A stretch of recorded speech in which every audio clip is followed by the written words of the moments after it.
So how to reflect the right tone in emails?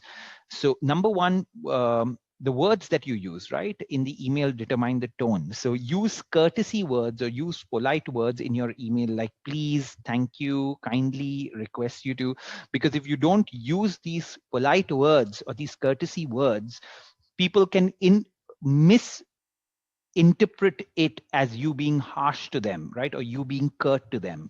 Often use question marks and exclamation marks to reflect the tone behind the message, right? So especially an exclamation mark is something that will help the person probably know that you're excited about something, right? That's what it does.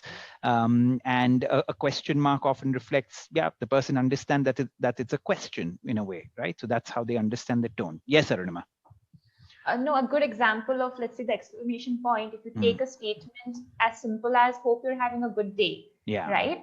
When you read it, if it Yeah. just ends with a full stop, you read it as, okay, hope you're having a good day. It almost seems like a very formal way of starting the email versus an exclamation point. Such a small difference, but you automatically read it as, oh, hope you're having a good day. So Yeah. that's the importance of that one little change in the punctuation. It automatically shows that the email is much brighter. It has a more cheerful tone of voice.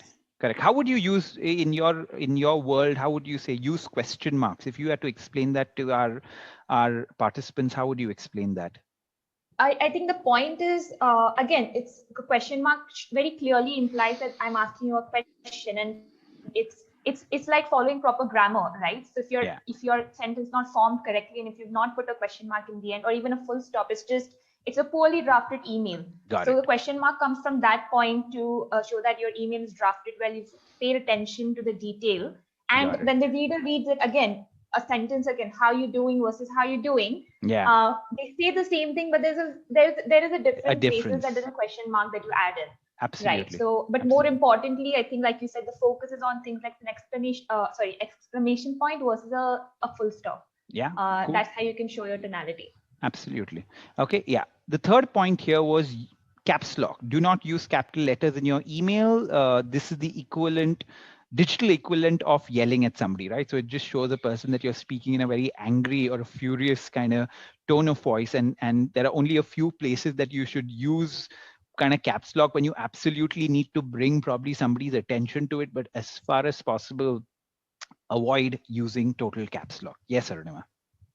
You said it already, but in one of the examples that we just showed, where in your subject line you want to indicate that this is urgent. Yeah. So we have said that avoid using caps lock as much as possible. But like you said, there's certain situations where I really need you to action something or want you to want to draw your attention to it. So I have put urgent in caps lock. Correct. That makes sense. So it is important to cover that. Cool. Yes. Thank you, Arunima. That's a point well covered.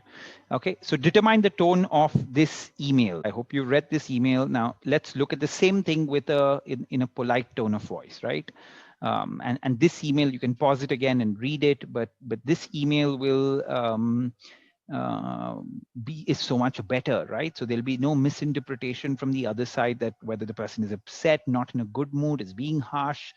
No such misinterpretation as it could have happened in the previous email that you read. And again, it's all because of this, you're starting on this polite tone, hope you're having a good day, you're using a please here, you're saying request here, kindly let me know. So you're